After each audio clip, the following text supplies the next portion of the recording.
still remember the exact sound my worn-out sneakers made against the polished marble floor at Jefferson High's main hallway that Tuesday morning in October. Squeak, squeak, squeak. Every step seemed to echo through the corridor like an announcement of my presence, and not in a good way. The sole of my left shoe had been flapping loose for 3 weeks, held together by nothing but duct tape and prayer. But what happened next, what Madison Chen said to me in front of everyone, that moment changed everything about how I saw myself and how I decided to see my future. I'm Zara, and I'm 16 years old. You have to understand, Jefferson High wasn't exactly the kind of place where someone like me was supposed to shine. It was one of those schools where kids drove BMWs to the parking lot and carried designer backpacks that probably cost more than my mom made in 2 months working double shifts at the diner. My backpack? A faded black JanSport that my older brother Marcus had used for years before me, with a broken zipper that I'd safety pinned shut. I'd gotten used to being invisible there, you know? I'd perfected the art of sliding into classrooms right as the bell rang, finding seats in the back corner, keeping my head down during lunch. My mom, she'd moved us to this district because she believed in something better for me and Marcus.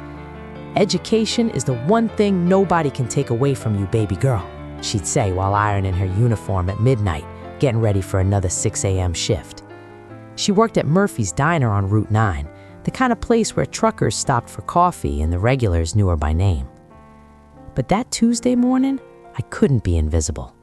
Mr. Peterson had announced that our AP history presentations were starting, and mine was first. I'd spent 3 weeks researching the Harlem Renaissance, staying up until 2 a.m. in the public library, because our apartment's internet was, well, let's just say it was unreliable. I'd printed my presentation materials at the library too, 25 cents per page, which meant I'd counted out exact change from the jar my mom kept for emergencies. I walked to the front of the classroom carrying my poster board, not one of those fancy trifold presentation boards, just a plain white poster board from the dollar store that I'd covered with printed articles, photographs, and my own handwritten notes in my neatest cursive. My hands were actually shaking a little as I set it up on the easel, and I caught Madison Chen whispering something to her friend Ashley in the second row. Madison was, well, she was everything I wasn't at Jefferson High. Her dad owned 3 car dealerships in town. Her mom was on the school board, and Madison herself was student council president, varsity tennis captain, and the kind of girl who seemed to glide through hallways instead of walk. Her presentation materials were professionally laminated, her clothes looked like they came straight out of magazines, and she had this way of speaking that made teachers lean in and really listen. As I began talking about Langston Hughes and the cultural explosion of 1920s Harlem, I noticed Madison's whispering getting louder. Then Ashley giggled, then a few other kids started looking back at them instead of listening to me talk about how art and literature became weapons against oppression, about how people who had been told they were nothing created something beautiful and lasting. That's when Madison raised her hand, right in the middle of my sentence about Zora Neale Hurston. Mr. Peterson? She said, her voice carrying that particular tone that popular girl's perfect. Sweet on the surface, but sharp underneath. I'm sorry, but I'm having trouble focusing on Zara's presentation because... She paused, looked directly at me, and smiled. Because her shoes are literally falling apart and making noise every time she moves. It's really distracting. Maybe she should invest in some new ones before presenting to the class? The classroom went completely silent. 28 pairs of eyes turned to look at my feet, at the duct tape holding my sneaker together, at the frayed laces I'd knotted back together multiple times. My face burned with embarrassment, and for a moment I couldn't find any words at all. But what I said next and what happened over the following months would prove that sometimes the people who underestimate you the most are the ones who end up watching you rise the highest. The worst part wasn't even the words themselves. It was Hattie made me question everything I thought I knew about myself. You know, when you're 16 and someone tells you that you don't belong somewhere, part of you starts to believe it, even when you know better. But then something happened that completely shifted my perspective. It was during our school's science fair, and I had been working on this project about sustainable water filtration for months. I mean months. Every evening after my shift at the grocery store, I'd come home and work on it until like 2 in the morning. My mom would find me asleep at the kitchen table, surrounded by papers and calculations. The day of the fair, I set up my display next to all these other projects. And I'm not gonna lie, some of them looked expensive, like really expensive. There was this one kid, Marcus, who had this incredible robotics display with all these fancy sensors and computer screens. His dad worked at some tech company, and you could tell they'd spent hundreds, maybe thousands on it. When the judges came around, I watched them spend like 15 minutes at Marcus's table, nodding and taking notes. Then they got to mine. I had this simple setup, just my homemade filter system and some charts I'd drawn by hand because we didn't have a color printer at home. I started explaining how it worked, how it could provide clean water for communities without access to expensive filtration systems. One of the judges, this older woman with gray hair, stopped me mid-sentence and said, "Did you build this yourself?" And I thought, oh no, here we go again. Someone's about to tell me this isn't good enough. So I just nodded and said, "Yes, ma'am. Everything except the basic materials." She looked at my data, looked at the filter, then looked back at me. "This is remarkable," she said. "You've essentially solved a problem that engineers with million-dollar budgets struggle with." I honestly didn't know what to say. I just stood there like an idiot, probably with my mouth hanging open.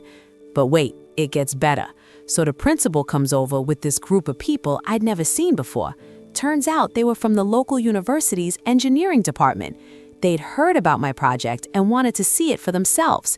This one professor, Dr. Kim, she starts asking me all these technical questions about flow rates and contamination levels, and I'm answering them, and she's nodding, and I can see she's actually impressed. Then she says something that I'll never forget. She says, we've had graduate students working on similar problems, and they haven't come up with solutions this elegant. Elegant. She called my little kitchen table project elegant. 3 weeks later, I got a call. Dr. Kim wanted to know if I'd be interested in a summer research program at the university with a stipend, meaning they would pay me to do science. I remember hanging up the phone and just sitting there in our tiny living room, staring at the water stain on the ceiling that we could never afford to fix. My mom was at a second job, and the house was quiet, except for the sound of Mrs. Rodriguez's TV through the thin walls. And I realized something profound in that moment. All those times people looked at me and saw what I didn't have, the designer clothes, the new phone, the perfect house, they were missing what I did have. They were missing the creativity that comes from having to solve problems with limited resources. They were missing the determination that comes from knowing that no one's going to hand you anything. They were missing the empathy that comes from understanding what it feels like to go without. That summer at the university changed everything, but not in the way you might think. Yeah, it was incredible working in a real lab, learning from actual scientists, getting paid to explore ideas that fascinated me. But the real change was internal. I stopped seeing my circumstances as limitations and started seeing them as advantages in a weird way. Because here's the thing nobody tells you about being underestimated. It gives you this incredible freedom to surprise people. When expectations are low, every small success feels like a victory. When people assume you can't do something, proving them wrong becomes this powerful source of motivation. But there was still one more challenge waiting for me, something that would test everything I'd learned about resilience and self-worth. It happened just before my senior year, and honestly, it almost broke me. So fast forward to when I was 22. I'm working at this tech startup downtown, right? And I'm sitting in this glass conference room, and I'm the youngest person there, the only black woman wearing this blazer I saved up 3 months to buy. And we're talking about this new mentorship program for underprivileged kids. And this older guy, probably in his 50s, he leans back in his chair and goes, "Well, we need someone who really understands what it's like to come from nothing, someone authentic." And everyone's eyes turned to me, just expecting. Like my poverty was my qualification, my pain was my resume. And for a second, I felt that old shame creeping up, and voice telling me I didn't belong there, that I was just a token story, the inspiration pawn. But then something clicked, because I remembered Sarah, and I remembered choosing Grace that day in the cafeteria. And I realized this wasn't about them expecting me to be the poor kid who made it. This was about me having the power to redefine what success looks like. So I said, "You're right. I do understand what it's like to have people see your circumstances before they see their potential." And what I've learned is that these kids don't need someone to save them. They need someone to see them, really see them. And I told them about Sarah, about that moment of choosing to respond with love instead of anger, about how the real transformation isn't going from poor to rich, it's going from invisible to seen, from voiceless to heard. That program, it became my life's work. Because here's what I figured out, what took me years to understand. The day everything changed for me wasn't when I got my first paycheck or moved out of that apartment, or even when I graduated college. The day everything changed was when I stopped letting other people's perception of my worth define my reality. See, when you've been mocked for being poor, when you've been treated like you're less than because of your zip code or your clothes or your circumstances, you have two choices. You could carry that shame like a weight. Let it make you bitter. Let it convince you that you have to prove something to everyone who ever looked down on you. Or you can use it as fuel to become the person you needed when you were younger. I think about that girl in the thrift store dress, standing in that cafeteria, feeling like the whole world could see her poverty written across her forehead. And I want to tell her, baby, your worth was never up for debate. Your potential was never limited by your present. And the people who mock you, they're not your audience. They never were. The real change, the lasting change, it doesn't happen when your bank account changes. It happens when your mindset shifts, when you stop apologizing for where you came from and start celebrating where you're going. When you realize that every struggle you survived was preparing you for something bigger than yourself. Today, I run that mentorship program. And every time I walk into a school, into a community center, and I see a kid trying to make themselves smaller because they're embarrassed about their shoes or their lunch or where they live, I tell them what nobody told me at 16. Your circumstances are not your ceiling. They're your foundation. If any of this lands with you, I'd appreciate it if you'd share this video with someone who needs to hear it. Drop a comment and let me know what's one small thing you're going to pay more attention to. And subscribe if you want more of these conversations. I've got a bit more to say before I'm done, and I'd like to say it to people who actually want to listen. Because here's the truth that changed everything for me. You don't overcome being mocked by proving them wrong. You overcome it by realizing their opinion was never the truth about you in the first place.